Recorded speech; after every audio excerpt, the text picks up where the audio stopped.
পল্লীতে এসে তিনি এখানকার যে মানুষরা আছেন তাদের সঙ্গে কুশল বিনিময় করবেন। এটি সকাল থেকে মানুষের জন্য অপেক্ষা ছিল, উৎসুক জনতা ভিড় করেছে।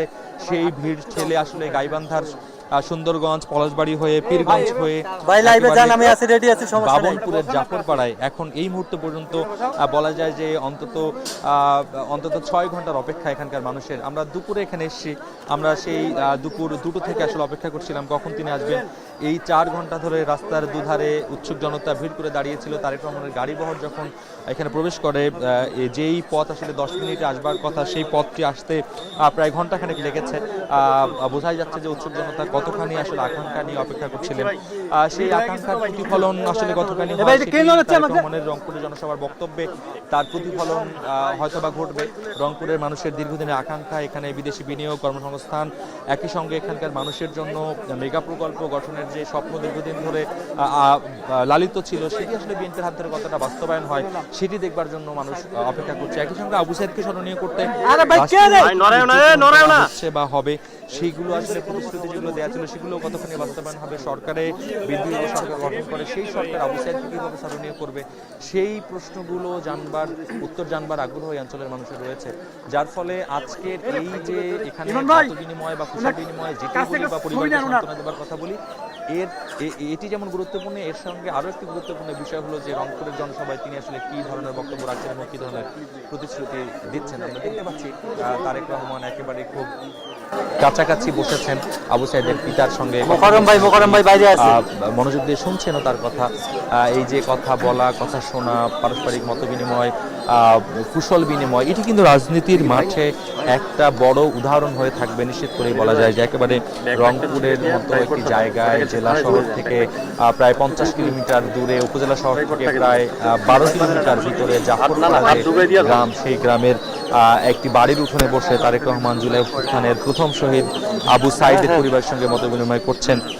তিনি নিশ্চয়ই যখন লন্ডনে বসে রাজনৈতিক কর্মসূচিগুলো পরিচালনা করছিলেন, তিনি ধারণা করাই যায় যে তিনি অপেক্ষা করছিলেন আবু সাইদের যে ত্যাগ, যেই অভ্যুত্থানটি আসলে আবু সাইদের রক্তের স্ফুলিঙ্গ দিয়ে আসলে বেগবান হয়েছিল, সে আবু সাইদের কবরের পাশে তিনি কবে আসবেন, তিনি কবে আসলে পরিবারের সঙ্গে দেখা করবেন, এই প্রতীক্ষায় নিশ্চয়ই তিনিও ছিলেন। আজকে ওনার যে অভিব্যক্তি, আজকে ওনার যে কথা বলার যে গুরুগম্ভীর ভাব আমরা দেখছি, উনি যে ভাবে আসলে কথা বলছেন, ওনার মুখাবয়বের যে চিত্র, সেটি থেকে বলাই যায় যে ওনার দীর্ঘদিনের ওনারও অপেক্ষা আসলে আজকে ওনার বাস্তবতা হিসেবে ধরা দিয়েছে।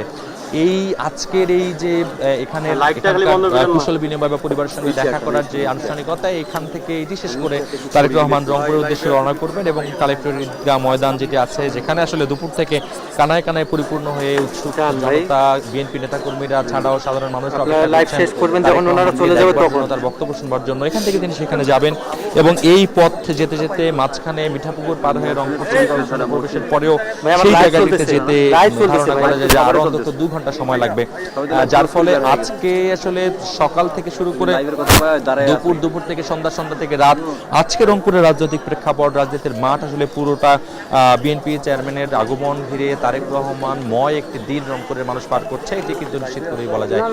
দেখতে পাচ্ছি একেবারে সাদা শার্ট পরে খুবই পরিপাটি এবং স্বাভাবিক সাধারণ ভাবে তিনি এসেছেন। তিনি আবু সাইদের পিতার পাশে বসেছেন, একদিকে আবু সাইদের বাবা এবং আরেকদিকে আবু সাইদের মাকে পাশে বসে উনি মাঝখানে বসে আসলে তাদের সঙ্গে কথা বলছেন।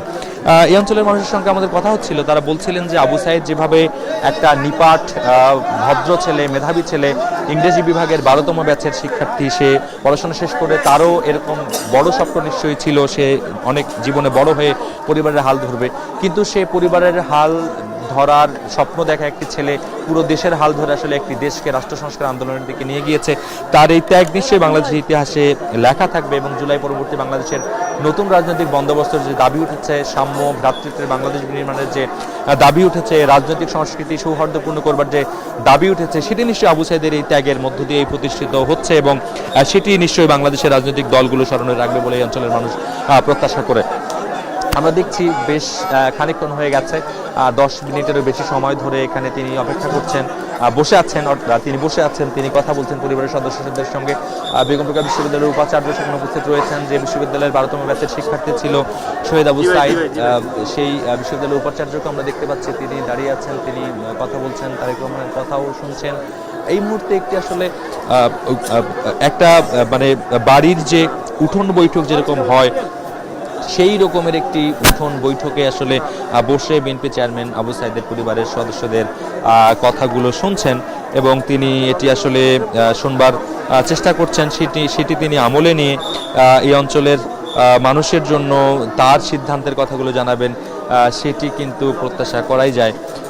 আজকে এখানে আইনশৃঙ্খলা রক্ষাকারী বাহিনীর উপস্থিতি সকাল থেকেই ছিল, দুপুর থেকে এখানে আসলে তারা অপেক্ষা করছিলেন, তারা এখানকার নিরাপত্তা বেষ্টনী তৈরি করে তারেক রহমানের আগমনকে নির্বিঘ্ন করবার যে চেষ্টা সেটি তারা অনেকক্ষণ যাবত করছেন এবং এই চেষ্টায় তারা সফল হয়েছেন, কারণ অনেক মানুষ আসলে উৎসুক মানুষ অপেক্ষা করছিল তারেক রহমানকে দেখবার জন্য। রাস্তার দুধারে দাঁড়িয়ে তারা অভিবাদনের হাত নেড়ে অভিবাদনের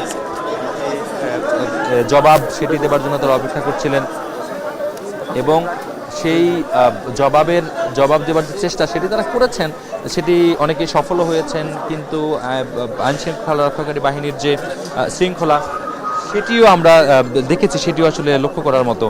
কোনো ধরনের বিশৃঙ্খলা ছাড়াই তিনি এখানে এসেছেন, নির্বিঘ্নে এসেছেন, কবর জিয়ারত করেছেন, তিনি পরিবারের সঙ্গে কথা বলছেন, মতবিনিময় করছেন এবং এখান থেকে তিনি রংপুরের দিকে রওনা হবেন। এখানকার নেতাকর্মীরা কিন্তু আরও একটি পাশেই একটি মাঠ রয়েছে, মাদ্রাসার মাঠ, সেখানেও অনেক নেতাকর্মী অপেক্ষা করছেন। তারা আশা করছেন বিএনপি চেয়ারম্যান তারেক রহমান এখান থেকে আসলে সেই মাদ্রাসা মাঠে যাবেন, সেখানেও তাদের জন্য দু চার কথা বলবেন, এমন আশা নিয়ে তারা বসে আছেন। তবে তারেক রহমানের সফরসূচি সেখানে আসলে সেই সমাবেশে বক্তব্য দেবার কথা না থাকলেও তিনি ওখানকার উৎসুক নেতাকর্মীদের জন্য সেখানে যাবেন কিনা সেটি এখনো নিশ্চিত করে বলা যাচ্ছে না। তবে রংপুরের সমাবেশে দুপুর থেকেই যে কানায় কানায় পরিপূর্ণ কালেক্টর ঈদগাহ মাঠ, সেখানে তিনি এই অঞ্চলের মানুষের দীর্ঘদিনের আকাঙ্ক্ষিত স্বপ্ন তিস্তা মহাপরিকল্পনা নিয়ে কি প্রতিশ্রুতি দেন, তার সরকার ক্ষমতা আসলে কি করবে সেটি তিনি নিশ্চয়ই বলবেন, এমন আশা নিয়ে মানুষ বসে আছে। এই অঞ্চলের মানুষের বৈদেশিক কর্মসংস্থানের সংখ্যা বাড়ানোর জন্য কি করবেন তার সরকার, সেটিও মানুষ শুনতে চায়। বিদেশি বিনিয়োগে আকৃষ্ট করে কর্মসংস্থান বাড়ানো যায় কিভাবে সেটি এখানকার মানুষ জানতে চায়। তো সেই প্রতিশ্রুতিগুলোর বাস্তবায়নের প্রক্রিয়া উনি যেহেতু আমরা দেখেছি আগে বিভিন্ন জায়গায় যে সমাবেশ করেছেন, সেই সমাবেশগুলোতে ওই অঞ্চলের প্রেক্ষাপট, ইতিহাস এবং বর্তমান পরিস্থিতি বিবেচনা করে ওই অঞ্চলের মানুষের জন্য আসলে কোন ধরনের সুযোগ সুবিধা দরকার সেই ধরনের সুযোগ সুবিধায় তিনি বলেছেন এবং করার প্রতিশ্রুতি দিয়েছেন। তো রংপুরের মানুষের সুযোগ সুবিধাগুলো নিশ্চয়ই উনি অবগত আছেন এবং সেইগুলোর ব্যাপারে ওনার কি পরিকল্পনা সেটিও আজকের বক্তব্যে নিশ্চয়ই উঠে আসবে। জানিয়ে রাখি, রংপুর জেলার যে 6টি সংসদীয় আসন রয়েছে, 6টি সংসদীয় আসনে বিএনপির একক প্রার্থী আসলে বিএনপি একক প্রার্থী দিয়েছেন। কিছু কিছু আসনে বিদ্রোহী প্রার্থী আছেন, তাদের জন্য দলের চেয়ারম্যান কি অনুশাসন দেন বা কি পদক্ষেপ নেন, ভোটের মাঠে তাদের সাথে আসলে দলের প্রতীকের প্রার্থীরা কিভাবে সেই ভোটের মাঠে তাদের সবগুলো ভোট তাদের বক্সে নিয়ে আসার চেষ্টা করেন, সেই কৌশলগুলো নিশ্চয়ই তিনি বলবেন। একই সঙ্গে যেহেতু প্রচার প্রসারণার আর মাত্র 10 দিন বাকি আছে, এই 10 দিন ভোটের মাঠে তারেক রহমানের আগমনের যে প্রেক্ষাপট সেটি আসলে বিএনপির প্রার্থীদেরকে ভোটের মাঠে বেশ খানিকটা সুবিধা দেবে বলে ধারণা করাই যায়। কারণ আজকের যে সমাবেশে কিন্তু রংপুর বিভাগের 33টা আসন থেকেই নেতাকর্মীরা এসছেন এবং নেতাকর্মীরা আসার মধ্য দিয়ে এই যে নেতৃত্বের বিকাশ, অর্থাৎ যাদেরকে নমিনেশন দেওয়া হয়েছে তারা তাদের আসন থেকে সর্বোচ্চ সংখ্যক মানুষ অনেকেই নিয়ে আসার চেষ্টা করেছেন।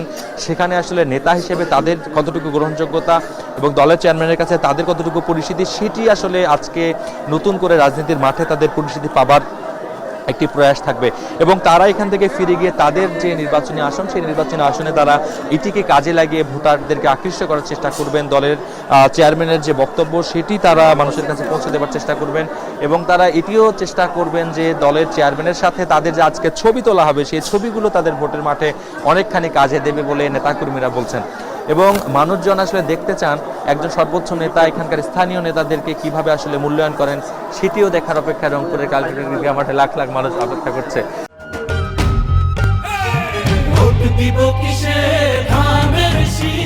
পাড়াগাঁ থেকে বিশ্ববিদ্যালয়ের পড়ুয়া ছেলেদেরকে আলাদা করে বিবেচনা করা হয় যে তারা ভবিষ্যতে ভালো কিছু করবে এবং সেই ভালো কিছু করবার যে স্বপ্ন ছিল আবু সাইদ নিশ্চয়ই তার প্রতিবেশী বা পরিবারের স্বপ্ন সরাসরি পূরণ করতে পারেনি, কিন্তু সামগ্রিকভাবে পুরো দেশের একটা বৃহৎ জনগোষ্ঠীর একটি বড় স্বপ্ন তার আত্মত্যাগের মধ্য দিয়ে আসলে পূরণ হয়েছে। সেই স্মৃতিচারণগুলো নিশ্চিত করেই বলা যায় যে আবু সাইদের পিতা আজকে বিএনপি চেয়ারম্যানকে কাছে পেয়ে সেই কথাগুলোই নিশ্চয়ই বলছেন। এবং আবু সাইদের মাকে অনেকদিনই আমরা গণমাধ্যমে কথা বলতে দেখেছি, তিনি একেবারে নিভৃতচারী একটি গ্রামের একজন গৃহবধূ, সেই গৃহবধূ তার সন্তানদেরকে লালন পালন করা, বিশ্ববিদ্যালয়কে পড়তে পাঠানো, এই যে আবু সাইদের মা গণমাধ্যমে কথা বলার সময় সবসময় তিনি আসলে কান্নায় ভেঙে পড়েন, তিনি আসলে কথা বলতে গেলে তার কথা জড়িয়ে যায়, তিনি আবেগতাড়িত হয়ে পড়েন। সেই একজন মানুষ যিনি আবু সাইদের মা হিসেবে আসলে এখানে প্রতিষ্ঠিত এবং সম্মানিত, তিনি কিন্তু বিএনপি চেয়ারম্যানের সঙ্গে খুব সাবলীলভাবে কথা বলছেন আমরা দেখছি। একই সঙ্গে আবু সাইদের বাবার সঙ্গে আমরা অনেকবার কথা বলেছি, তিনি বলেছেন যে তার জীবদ্দশায় তিনি আবু সাইদ হত্যার যে বিচার সেটি দেখে যেতে চান, সেই বিচারের বাস্তবায়ন বা রায় কার্যকর করবার যে প্রেক্ষাপট সেটি এই সরকার বাস্তবায়ন করে দিতে পারবে বলে আসলে এই মুহূর্তে বলা যাচ্ছে না, কারণ যেহেতু নির্বাচিত সরকারের পরে এই সরকার সেই সরকারের হাতে দায়িত্ব ছেড়ে দিয়ে চলে যাবে, যার ফলে আবু সাইদের হত্যা মামলার রায়টি আসলে কিভাবে কোন প্রক্রিয়ায় কার্যকর হবে এবং সেটি আসলে রায় কার্যকর হওয়াটা আসলে দীর্ঘায়িত হবে কিনা বা বিলম্বিত হবে কিনা সে আশঙ্কা তার রয়েছে। এবং যেহেতু যুক্তিতর্ক শেষ হয়েছে ট্রাইব্যুনালে, যে কোনো সময় রায়ে ঘোষণা হবে, সেই রায়ের যে প্রত্যাশা, উনি কি রায় প্রত্যাশা করছেন সেটিও নিশ্চয়ই আজকে তারেক রহমানকে উনি বলার চেষ্টা করছেন, সেটি সেরকম আভাসই আমরা দুপুর থেকে আসলে পাচ্ছিলাম। আজকে কবর জিয়ারতের সময় আমরা দেখেছি যে একেবারে আবু সাইদের বাবা এবং বিএনপি চেয়ারম্যান তারেক রহমান দুজনেই খুব পাশাপাশি দাঁড়িয়ে দীর্ঘক্ষণ ধরে আসলে দুহাত তুলে মোনাজাত করেছেন। এই মোনাজাত আবু সাইদের রুহের মাগফিরাত কামনার জন্য, জুলাই বিপ্লবের সকল শহীদের আসলে আত্মার মাগফিরাতের জন্য, সেটি নিশ্চয়ই সকল শহীদকে আসলে সম্মানিত করবার যে চেষ্টা, সেই চেষ্টা নিশ্চয়ই জুলাই আকাঙ্ক্ষার ধারক এবং বাহক যারা, তারা এটিকে সাধুবাদ জানাবেন। এবং রাজনৈতিক সংস্কৃতির যে পালাবদল, পরমত সহিষ্ণুতা, পারস্পরিক যে বোঝাপড়া, দেশের প্রশ্নে আপোষহীনতা, এটি কিন্তু এই অঞ্চলের মানুষও আকাঙ্ক্ষা করে। এবং যেহেতু রংপুরকে একেবারে দীর্ঘদিন যাবত মঙ্গার বৃত্তে বন্দী বলা হয়, রংপুরের অর্থনীতি, রংপুরের উন্নয়ন অবকাঠামো যেটি একেবারে অপ্রতুল, যেটি হবার কথা ছিল সেগুলো বাস্তবায়ন হয়নি। এই জুলাই পরবর্তী বাংলাদেশের যে প্রেক্ষাপট, সেই প্রেক্ষাপটে এটি দ্রুত বাস্তবায়ন হবে এরকম আকাঙ্ক্ষা কিন্তু মানুষের ছিল। অন্তর্বর্তী সরকারের প্রধান ডক্টর মোহাম্মদ ইউনূস রংপুর সফরে এসেছিলেন, তিনি আবু সাইদের কবরে এসেছেন, সেই সময় তিনি ঘোষণা দিয়েছিলেন রংপুর হবে ১ নম্বর জেলা। তবে সেই ঘোষণা বাস্তবায়নের দৃশ্যমান বড় কোনো অগ্রগতি কিন্তু রংপুরের মানুষ দেখেনি, যার ফলে বারবার প্রতিশ্রুতি, পাল্টা প্রতিশ্রুতি, আশ্বাস, সেগুলো কিন্তু দীর্ঘশ্বাসে পরিণত হয়েছে। এবার অন্তত নির্বাচিত সরকারের হাত ধরে রংপুরের মানুষের ভাগ্যের উন্নয়ন ঘটবে, কর্মসংস্থান বাড়বে, সেই আকাঙ্ক্ষা রংপুরের মানুষের। আবু সাইদের ত্যাগের যে আকাঙ্ক্ষা, আবু সাইদকে সম্মানিত করার জন্য রংপুরকে উন্নত করা এই অঞ্চলের মানুষের দাবি। তারা বলছেন যে রংপুরের উন্নয়নের অবকাঠামোগত উন্নয়ন যেমন করা জরুরি, একই সঙ্গে আবু সাইদকে স্মরণীয় করে রাখাও জরুরি। এই অঞ্চলের মানুষের দীর্ঘদিনের দাবি ছিল আবু সাইদের নামে এই অঞ্চলে একটি বড় মেগা প্রকল্প এবং বড় কোনো সরকারি স্থাপনার নামকরণ করা হোক, সেটিও কিন্তু এখনো পর্যন্ত দৃশ্যমান কোনো পদক্ষেপ সরকারের তরফ থেকে দেখা যায়নি। আমরা দেখছি গণমাধ্যম কর্মীরা দুপুর থেকে এখানে অপেক্ষা করছেন, সবাই আসলে এখানে অপেক্ষায় ছিলেন যে তারেক রহমান এখানে আসবেন এবং তিনি কথা বলবেন। তবে গণমাধ্যম কর্মীদের সেই আকাঙ্ক্ষা হয়তো বা পূরণ হচ্ছে না। আমরা জানতে পেরেছি উনি এখানে কথা বলবেন না, উনি একেবারে সমাবেশে গিয়ে বক্তব্য দিবেন। গণমাধ্যম কর্মীরা শুধু এতটুকু জানার আগ্রহ থেকেই এখানে অপেক্ষা করছিলেন।